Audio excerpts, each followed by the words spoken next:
Good morning, afternoon, everyone. Let me start by asking you a question. Have you ever woken up and felt completely drained? Not because of how much you did yesterday, but because of how little it meant to you? That feeling, that heavy weight in your chest, it's not laziness, it's not weakness, it's burnout. And in a world where we're taught to hustle harder and chase more, burnout has become a badge of honor, when in truth it's a warning sign. But here's the thing, burnout isn't just about exhaustion. It's about disconnection. Disconnection from purpose, from passion, and from people. Today I want to take you on a journey. From the trenches of burnout to the peak of fulfillment. Not by doing more, but by leading differently. By leading with heart. Burnout is not a workload problem. It's a purpose problem. Quote. This statement challenges the way most of us have been conditioned to think about exhaustion, stress, and disengagement in our lives and workplaces. When we hear the word a burnout, we immediately assume it's about doing too much, working too many hours, or being under constant pressure. And while those factors certainly contribute, they are often just the surface symptoms of a deeper issue, the absence of meaning in what we do. You see, it's not the hours we work that wear us down. It's working hour after hour without feeling that our efforts matter. When we lack a sense of purpose, even small tasks feel heavy. We drag ourselves through the day, counting the hours until it's over. On the other hand, when we are connected to something meaningful, we can work long hours and still feel energized.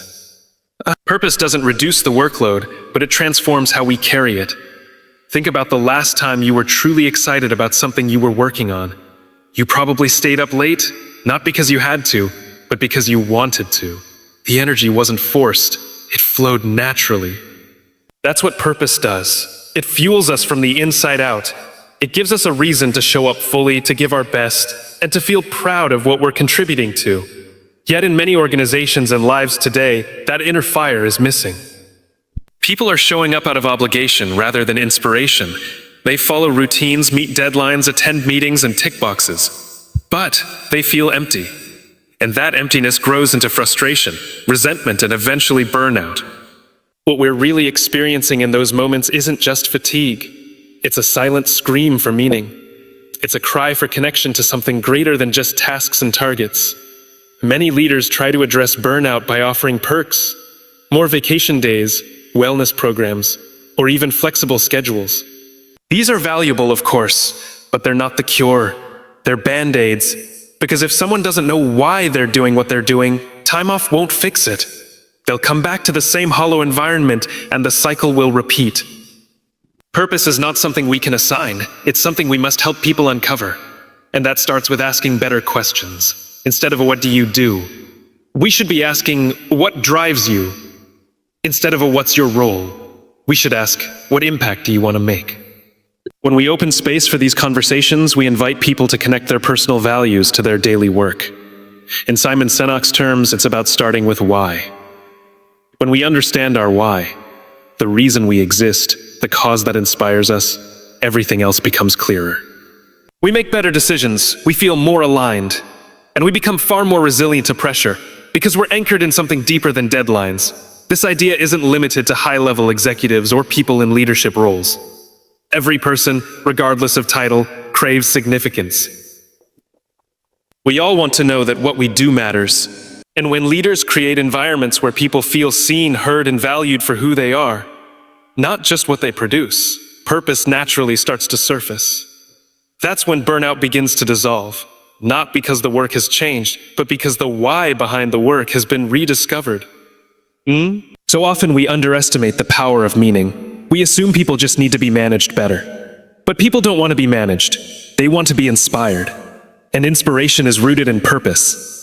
In purpose. When we connect someone's role to a larger mission, when we remind them that they're not just part of a process but part of a cause, we begin to shift the entire energy of the workplace. Leaders have a responsibility not just to delegate tasks, but to cultivate purpose. It starts with vulnerability, with authenticity, and with care. Because when people feel that their leaders genuinely care, not just about results, but about them, they begin to care more deeply themselves. And that's when things begin to change. Because when we lead with heart, we don't just inspire performance, we ignite purpose. And that, my friends, is where true fulfillment begins. People don't leave jobs, they leave lack of connection.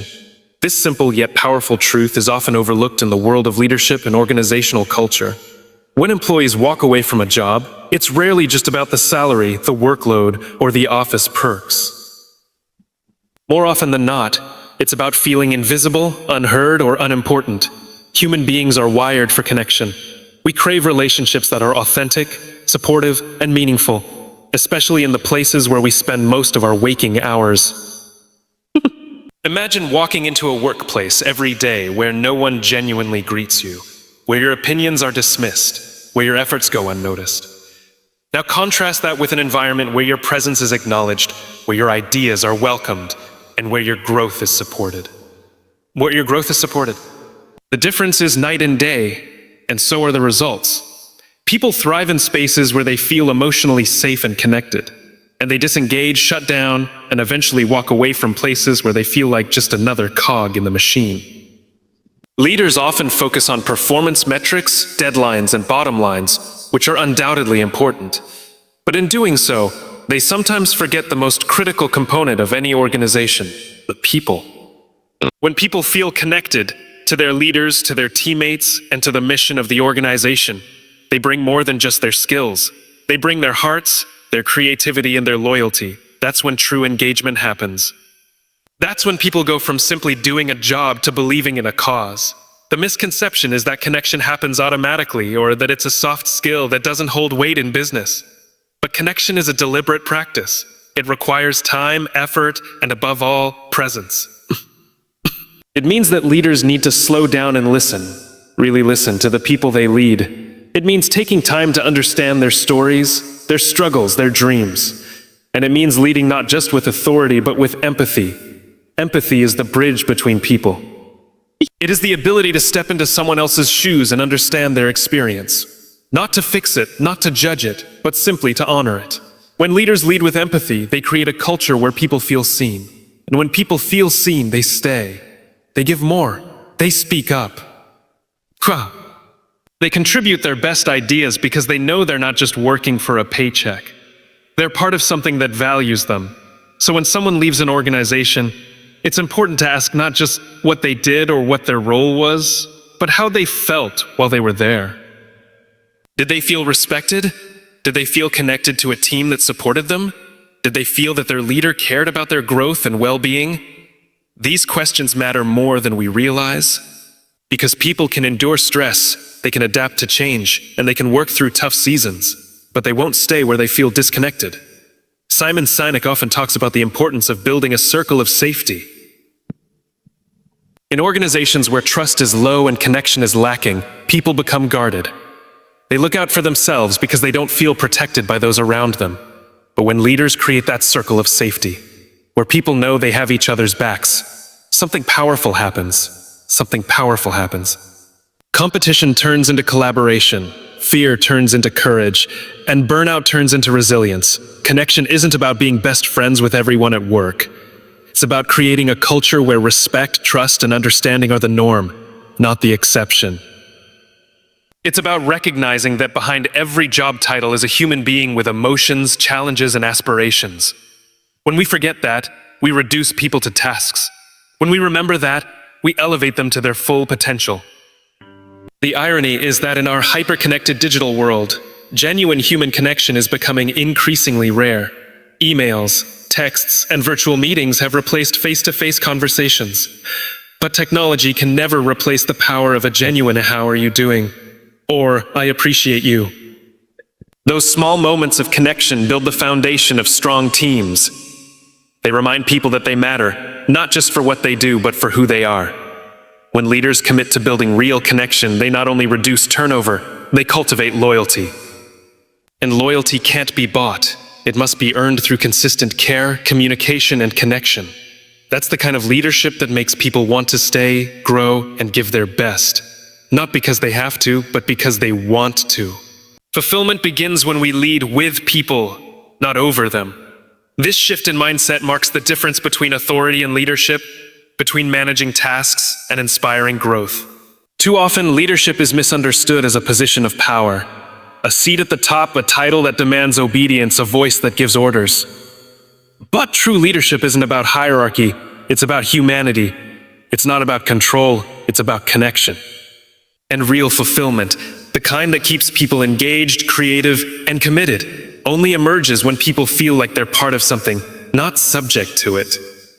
When leaders focus solely on outcomes and performance, they might achieve results in the short term, but it often comes at the cost of morale, well-being, and long-term sustainability.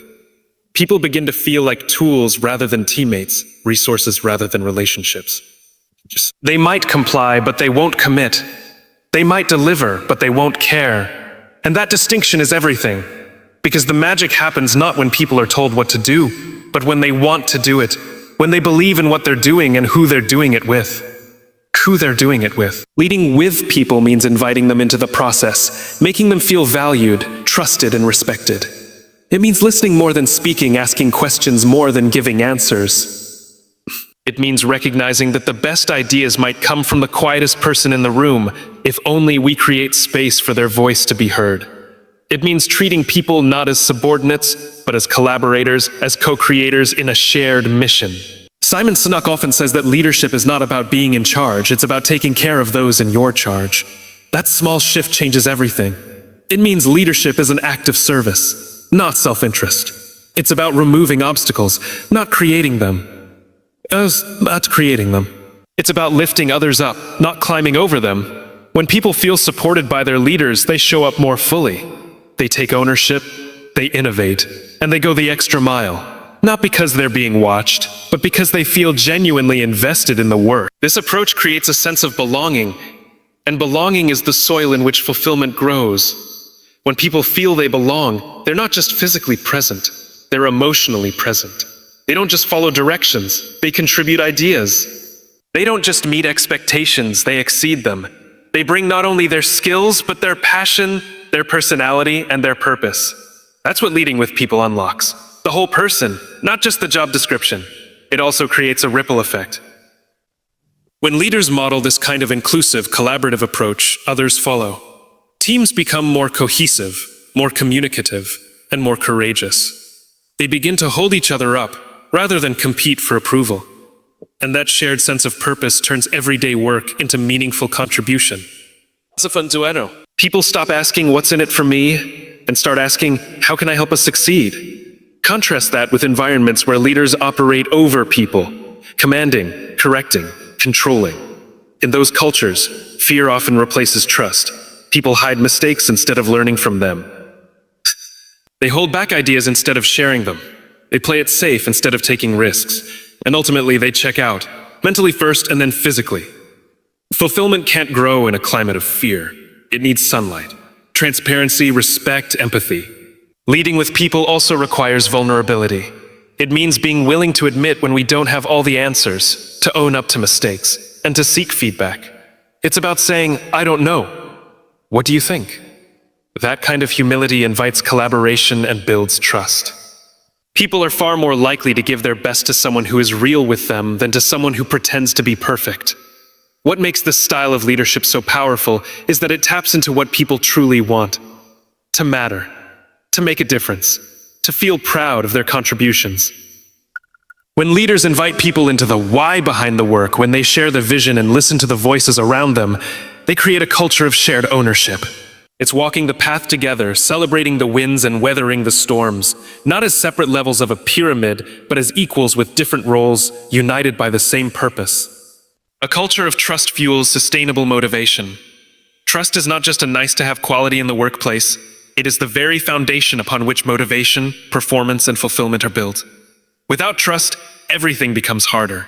Communication breaks down, morale drops, innovation stalls.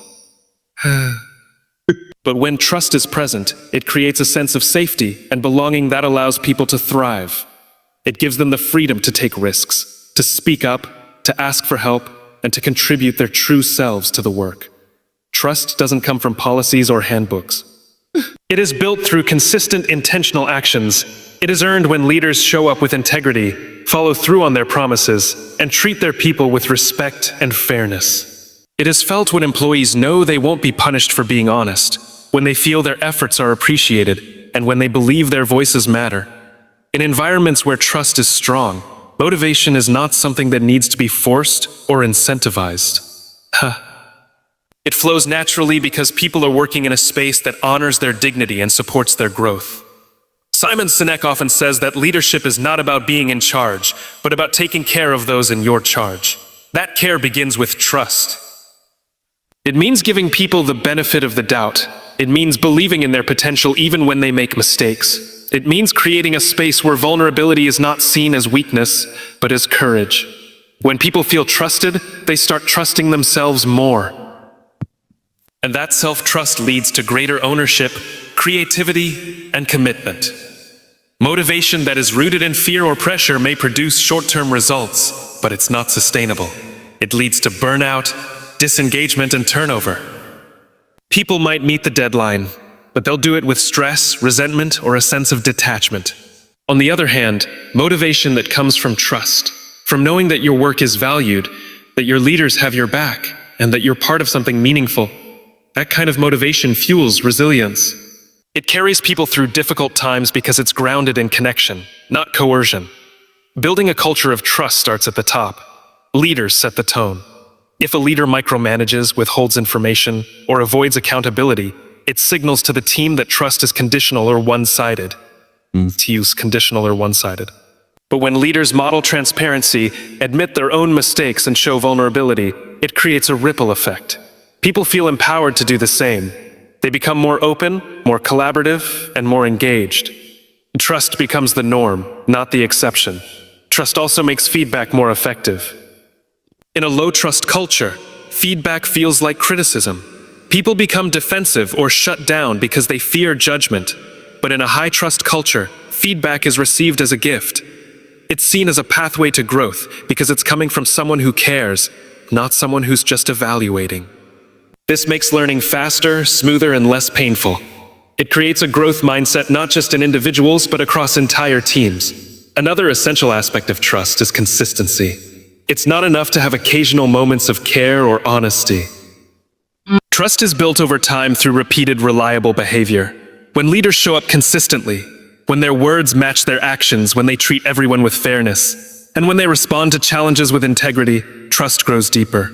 People begin to relax. They stop wasting energy on self-protection and start channeling it into the work itself. In a culture of trust, people don't just feel safe, they feel seen. They know they're not being treated like a number or a tool, but like a human being with unique strengths and struggles. This recognition inspires loyalty. People want to give their best not out of obligation, but out of appreciation. They take pride in their work because they know it matters. And when people are proud of what they do and the environment they do it in, that's where fulfillment is born. Trust also empowers collaboration. When team members trust each other, they communicate more openly, share credit more freely, and support each other more generously. They're not competing for attention or guarding their ideas. They're working together toward a shared goal. This unity makes the team stronger, more adaptive, and more creative. It transforms the workplace into a community, not just a collection of individuals. Leaders who understand the value of trust invest in relationships, not just results. They know that when you take care of your people will take care of the mission. They don't motivate through fear or pressure, but through belief and encouragement. And in doing so, they create a culture where people don't just show up. They show up with heart, with purpose, and with sustained motivation.